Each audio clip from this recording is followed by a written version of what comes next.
అందరికీ నమస్కారము. నా పేరు ఈ రాములు. ప్రస్తుతం నేను హైదరాబాద్ సిటీ పోలీస్ యందు లీగల్ అడ్వైజర్గా పనిచేస్తున్నాను. మా హైదరాబాద్ సిపి గారి ఆదేశానుసారము narcotic drugs and psychotropic substance act కింద వివిధ విషయాల గురించి లెక్చర్ ద్వారా అంటే వీడియోల ద్వారా లెక్చర్ ఇవ్వమని కోరినందున నేను ఇది మొదలుపెట్టినాను. ఇంతవరకు 8 భాగాలుగా రిలీజ్ చేసినాను. ఇప్పుడు ఇది చివరి భాగము, దట్ ఈజ్ 9వ వీడియో. ఇందుట్లో ఏంటిదంటే ఈ యొక్క narcotic drugs and psychotropic substance యొక్క వ్యాపారాల వలన అక్రమంగా ఆర్జించిన ఆస్తిని అక్రమంగా సంపాదించిన ఆస్తిని కూడా జప్తు చేసేది గవర్నమెంట్ పరంగా చేయాలని 2001లో చాప్టర్ 5A అనే కొత్త చాప్టర్ను ఇన్సర్ట్ చేసినారు. ఇది అంతర్జాతీయ సమావేశంలో నిర్ణయించిన ప్రకారము ఈ కొత్త చాప్టర్ను ఈ narcotic drugs and psychotropic substance act యందు ఇన్సర్ట్ చేసినారు. అంటే దీని ఉద్దేశం ఏంటంటే ఒక నార్కోటిక్ డ్రగ్ సంబంధించిన అంటే ఈ సైకోట్రాపిక్ సబ్స్టెన్స్కి సంబంధించిన డ్రగ్స్ వ్యాపారం చేసేవారిని కేవలం వారు చేసిన అపరాధానికి శిక్ష వేసినంత మాత్రాన ఈ యొక్క డ్రగ్స్ను నిరోధించడానికి అంత సులభం కాదు అని, అంతేకాకుండా వాళ్ళు సంపాదించిన ఆస్తిని కూడా గవర్నమెంట్ పరంగా జప్తు చేస్తే ఇంకా తీవ్రంగా అటు చర్యలను అరికట్టవచ్చనే ఉద్దేశంతో ఈ చాప్టర్ను ఏర్పరిచినారు. ఈ యొక్క ఫోర్ఫీచర్ ఆఫ్ ఇల్లీగలీ అక్వైర్డ్ ప్రాపర్టీ అంటే చట్ట వ్యతిరేకముగా సంపాదించిన అక్రమ ఆస్తిని గవర్నమెంట్ పరంగా ఈ యొక్క చాప్టర్ 5A ప్రకారము అంటే ఈ యాక్టులో చూపబడిన విధంగా ఎవరైనా చట్ట ఉల్లంఘన చేసి ఆస్తిని సంపాదిస్తే దాన్ని అక్రమ ఆస్తిగా గుర్తించబడి అట్టి ఆస్తిని గవర్నమెంట్ పరంగా ఫోర్ఫిట్ చేయడము జరపబడుతుంది. అయితే ఇందుట్లో ముఖ్యంగా మనం ఏంటంటే ఒక narcotic drugs and psychotropic substances యాక్ట్కి సంబంధించి ఏదైనా అపరాధాల్లో ఇన్వెస్టిగేషన్ చేస్తున్నప్పుడు సెక్షన్ 53లో చూపబడిన అధికారులు ఎవరైతే ఉన్నారో ఆ అధికారులుగిన ఈ అక్రమంగా సంపాదించిన ఆస్తిని ఏదైనా గుర్తిస్తే ఆ యొక్క సమాచారం వస్తే దాన్ని అనుసరించి అప్పుడు వాళ్ళు దీంట్లో కూడా ఇన్వెస్టిగేషన్ చేపడతారు. ఇన్వెస్టిగేషన్ చేపట్టి ఆ యొక్క ఆస్తిని ఫస్ట్ ట్రేస్ అవుట్ చేస్తారు, తర్వాత ఐడెంటిఫై చేస్తారు. అంటే ఆస్తిని ఎక్కడుంది ఏం కథ అని తెలుసుకొని దాన్ని గుర్తిస్తారనమాట. ఇది చట్ట వ్యతిరేక పద్ధతుల ద్వారా సంపాదించిన ఆస్తిని. అప్పుడు వాళ్ళు దీనిపైన ఫర్దర్ చర్యలు తీసుకొని దీనికి అటాచ్మెంటు, తర్వాత ఫోర్ఫీచర్ ఆర్డర్ ఏమో కాంపిటెంట్ అథారిటీ ఇస్తుంది. వీటి విషయాలు మనం ఇప్పుడు చర్చిద్దాం.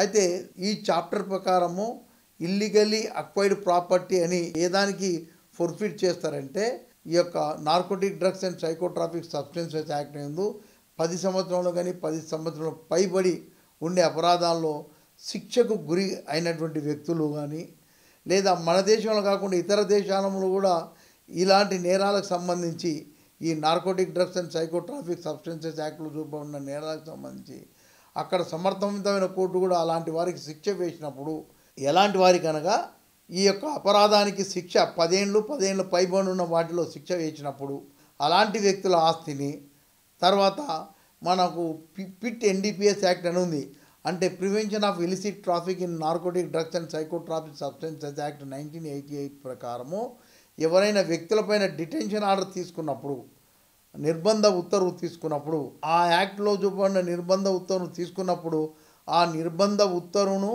అడ్వైజరీ బోర్డు ఖాయపరిచినప్పుడు, లేదా దానిని కోర్టు కూడా ఖాయపరిచినప్పుడు ఇలాంటి వ్యక్తులకు సంబంధించిన ఆస్తులను, ఇంకా మనకు కొత్తగా ఇంకొకటి ఏం చేర్చబడిందంటే 2001లో పెండింగ్ కేసెస్ అంటే ఎవరిపైన ఇన్వెస్టిగేషన్లు పెండింగ్ ఉన్న కేసు, అలాంటి కేసులలో ఎలాంటి అపరాధం అంటే ఈ పెండింగ్ కేసులలో 10 సంవత్సరములు కానీ 10 సంవత్సరాలకు పైబడి ఉన్నటువంటి శిక్ష కలిగినటువంటి అపరాధాల యందు అతనిపై కేసు నమోదై ఉన్నప్పుడు అతన్ని అరెస్టు గావించిన ఎడల, లేదా అరెస్టు వారెంటు అతనిపై తీసుకొని ఎడల, లేదా అరెస్టు వారెంటు ఎవరికైనా ఆథరైజ్ చేసి అరెస్ట్ చేయమని చెప్పిన ఇలా ఇటువంటి కేసులో కూడా మనము ఈ యొక్క ఇల్లీగల్లీ అక్వైర్డ్ ప్రాపర్టీకి సంబంధించిన చర్యలు చేపట్టవచ్చు. అంటే ఇప్పుడు మనకేం తెలిసిపోయింది, 4 రకాల వ్యక్తుల పైన ఈ యొక్క ఇల్లీగల్లీ అక్వైర్డ్ ప్రాపర్టీకి సంబంధించి దర్యాప్తు చేపట్టవచ్చు. ఫస్ట్ మనం అనుకున్నాం కదా 10 ఏళ్ళ పైబడి శిక్ష కలిగిన అపరాధంలో శిక్ష పడినప్పుడు అది భారతదేశంలో. తర్వాత రెండోది ఏంది, భారతదేశం అవతల కూడా ఇలాంటి అపరాధాలకు సంబంధించి సమర్థవంతమైన కోర్టు 10 ఏళ్ళు పైబడి ఉన్న అపరాధాలలో శిక్ష పడినప్పుడు. మూడోది ప్రివెంటివ్ డిటెన్షన్ ఆర్డర్, అది గాయపరిచినప్పుడు అంటే ఆ పీడీఐ అడ్వైజరీ బోర్డు దాన్ని కన్ఫర్మ్ చేస్తుంది, ఇది చట్టరీత్యా సరి అయిన పద్ధతిలోనే ఉందని కన్ఫర్మ్ చేసినప్పుడు కానీ, లేదా హైకోర్టుకో లేకుంటే సుప్రీంకోర్టుకో పోయినప్పుడు అక్కడ కూడా దీన్ని అప్రిహెండ్ చేసినప్పుడు కానీ ఇలాంటి డిటెన్షన్ ఆర్డర్ గల వ్యక్తికి సంబంధించిన ఆస్తిని. నాలుగవది ఏంటంటే పెండింగ్ ఇన్వెస్టిగేషన్ కేసుల ఎందు కూడా ఏదైనా అపరాధం దానికి 10 ఏళ్ళ పైబడి శిక్ష కలిగినటువంటి అపరాధాల్లో అతన్ని అరెస్టు చేయబడినా, లేదా అరెస్టు చేయడానికై వారెంట్ ఇష్యూ చేయబడినా, లేదా అరెస్టు చేయవలనని ఎవరికైనా ఆథరైజ్ చేసి వారెంట్ ఇచ్చిన అలాంటి కేసులలో కూడా అతను ఈ అక్రమంగా సంపాదించిన ఆస్తి ఏదైనా ఉంటే అట్టి ఆస్తిని గుర్తించి దాన్ని కూడా ఫోర్ఫిట్ చేయడానికే అధికారము ఈ యొక్క కొత్త చాప్టర్ ప్రకారము ఉన్నదనమాట.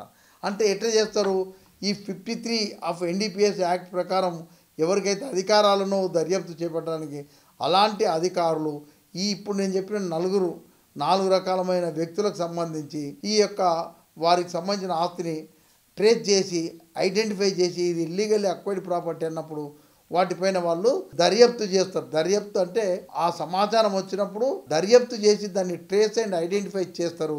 చేసి ఆ యొక్క గుర్తించబడిన ఆస్తిని సీజింగ్ చేస్తారు. అంటే if it is possible to seize it will be seized, if it is not possible to seize it attachment order ఇస్తారు అన్నమాట. సో ఈ అక్రమంగా సంపాదించిన ఆస్తి అంటే ఎన్ని ఏళ్ళ నుంచో ఉన్నదానికి రాదు, కేవలము మనము డిటెన్షన్ ఆర్డర్ తీసుకున్న రోజు నుంచి కానీ లేదా అరెస్టు గావించబడినప్పుడు అంతకు 6 సంవత్సరముల మధ్యకాలంలో సంపాదించిన ఆస్తే వస్తుంది. 6 సంవత్సరాల పైబడి ఉన్న ఆస్తికి మాత్రము ఇది ఇల్లీగల్గా అక్వైర్డ్ ప్రాపర్టీ యొక్క నిర్వచనంలోకి రాదనమాట. ఇది చాలా ముఖ్యం. అంటే within 6 years prayer to the arrest 6 సంవత్సరాల కాల వ్యవధి లోపల సంపాదించిన దానికే వస్తుంది. ఒకవేళ 10 ఏళ్ళ క్రితం సంపాదించిన narcotic drugs and psychotropic substance offence ద్వారా అట్టి అరెస్ట్ కంటే ముందు, అంటే మనం ఎప్పుడైతే అరెస్ట్ చేసినామో దానికి 10 ఏళ్ళ క్రితం ఇంకో కేసులో పాత కేసులో కూడా సంపాదించాడంటే అలాంటి ప్రాపర్టీ దీంట్లో రాదు.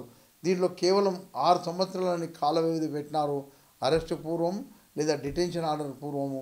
ఈ సంవత్సరాల కాల వ్యవధిలో ఉన్నటువంటి దానికే వస్తుంది. అంత పూర్వం కూడా ఏమైనా సంపాదించుంటే అలాంటి ఆస్తి ఈ యొక్క ఇల్లీగల్లీ అక్వైర్డ్ ప్రాపర్టీ కింద రాదు అన్నమాట. ఈ యొక్క దర్యాప్తు అధికారి ఇస్తాడు. ఇచ్చిన తర్వాత ఈ యొక్క దీనికి సంబంధించిన కాంపిటెంట్ అథారిటీ అని మనకు గవర్నమెంట్ ఆఫ్ ఇండియా వాళ్ళు ఏర్పరిచిన కాంపిటెంట్ అథారిటీ ఉంది. అంటే ఎవరు, commissioner of income tax, commissioner of customs, commissioner of central excise. తర్వాత ఈ హోదా గల వ్యక్తులను కాంపిటెంట్ అథారిటీగా నియమిస్తుంది ఎవరినైనా. ఆ యొక్క కాంపిటెంట్ అథారిటీకి ఈ యొక్క నివేదికను పంపించిన ఎడల వాళ్లకు there is a reason to satisfy, అంటే ఇది సక్రమంగా ఉన్నది అని అనుకుంటే ధృవపరుస్తారనమాట.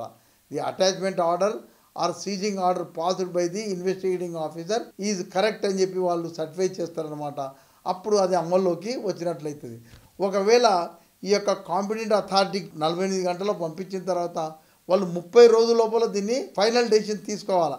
తీసుకున్నప్పుడు అది ఖాయమవుతుంది, లేకుంటే అది ఆటోమేటిక్గా క్యాన్సిల్ అయిపోతుంది అనమాట. అంటే ఈ యొక్క దర్యాప్తు అధికారి పంపించిన రిపోర్టు ఎప్పుడు పంపాలి, 48 గంటల లోపల కాంపిటెంట్ అథారిటీకి పంపాలా. కాంపిటెంట్ అథారిటీ 30 రోజుల లోపల దాన్ని ఖాయపరుస్తుందా లేదా, ఖాయపరచకుంటే అంటే ఇట్ ఈస్ కన్ఫర్మ్ చేస్తేనేమో the order passed by the investigating officer stands good, otherwise deemed to be vacated. ఇది ఈ విధంగా అయిన తర్వాత కాంపిటెంట్ అథారిటీ మళ్ళా ప్రిన్సిపల్స్ ఆఫ్ న్యాచురల్ జస్టిస్ను ఫాలో అవ్వుకుంటూ సంబంధిత వ్యక్తులకు ఈ యొక్క ఫోర్ఫిచర్ నోటీసును, షోకాజ్ నోటీసును ఇచ్చి చర్యలు చేపట్టి తర్వాత ఫోర్ఫిట్ చేస్తారు.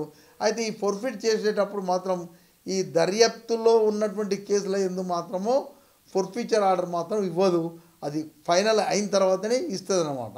ఇది ఒక ఆస్పెక్ట్. అయితే అసలు ఇక్కడ ఈ ఇల్లీగల్లీ అక్వైర్డ్ ప్రాపర్టీ అంటే ఏంటిది, ఎట్లా అనే దానికి మనకు సెక్షన్ 68 Bలో ఇల్లీగల్లీ అక్వైర్డ్ ప్రాపర్టీ అని చెప్పబడింది అనమాట. సింపుల్గా దాన్ని దగ్గరికి చేర్చి చెప్తే ఏమిటంటే పెద్దగా ఉంది, కానీ చిన్నగా చెప్తే ఈ చట్టంలోని అపరాధాన్ని ఉల్లంఘించి తద్వారా సంపాదించిన ఆస్తి, తద్వారా లభించిన ఆదాయము, తర్వాత ఈ ఆస్తి అతని పేరు మీద కానీ లేదా అతనికి సంబంధించిన బంధువులు కానీ లేదా అతని యొక్క శ్రేయోభిలాషుల పేరు మీద ఉన్న అలాంటి ఆస్తి మొత్తము ఇల్లీగల్గా అక్వైర్డ్ ప్రాపర్టీ అని చెప్పబడుతుంది. ఇక్కడ ప్రాపర్టీ అంటే ఏంటంటే ఫిజికల్ ప్రాపర్టీ ఉండొచ్చు, నాన్ ఫిజికల్ ఫామ్లో కూడా ఉండొచ్చు. అంటే it is a tangible, intangible, corporeal, incorporeal. అయితే ఇది మూవబుల్ ఉండొచ్చు, ఇమ్మూవబుల్ ప్రాపర్టీ ఉండొచ్చు.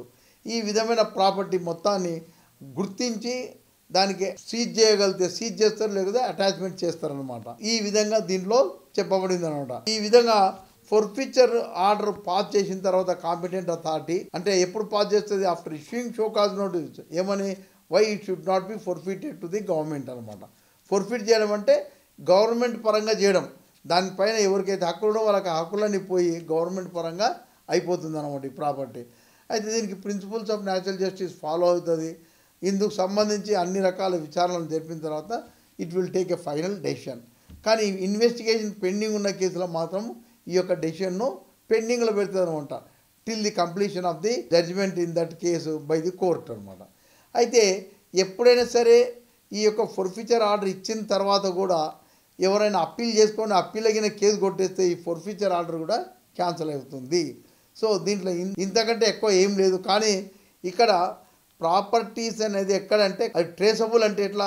It is concealed or disguised or kept in the name of others or benami, లేదా ఎవరి పేరు మీద ట్రాన్స్ఫర్ వానికి ఈ has also got knowledge about this ఉంటే మొత్తం సదర్ ప్రాపర్టీ మొత్తాన్ని ఇల్లీగల్ అక్వైర్డ్ ప్రాపర్టీగా చెప్పబడింది. ఇక్కడ రిలేటివ్స్ అంటే ఏ రకంగా రిలేషన్షిప్ ఉన్నా సరే రిలేటివ్ కింద వస్తుంది. తర్వాత అసోసియేషన్ అంటే అతని సహచర్యులు అనమాట. అసోసియేషన్గా ఉన్నప్పుడు ఈ యొక్క ప్రాపర్టీ దాంట్లో మింగిల్ అయినప్పుడు ఇతని యొక్క భాగం ఎంతో ఆ భాగం కాడికే అటాచ్ చేస్తారు. అలాగే ఇంతే కాకుండా హోల్డర్ ఆఫ్ ది ప్రాపర్టీ వానికి ఏం లేదు కానీ is holding the property on behalf of that person, అట్లాంటి ప్రాపర్టీని కూడా జప్తు చేస్తారు. ఎలాంటి ప్రాపర్టీ దీనిలో మినహాయించబడింది అంటే ఈ యొక్క వేరే పార్టీ ఎవరైతే థర్డ్ పార్టీ ఉన్నాడో అతను సదుద్దేశంతోన ఇలాంటి విషయాలు ఏమీ ఎరక లేకుండా కొని ఉన్నప్పుడు మాత్రమే అతనికి మినహాయింపు దొరుకుతుంది. లేకుంటే మొత్తం ప్రాపర్టీ దీనిలో అటాచ్మెంట్ అవుతుంది అన్నమాట. నమస్కారం.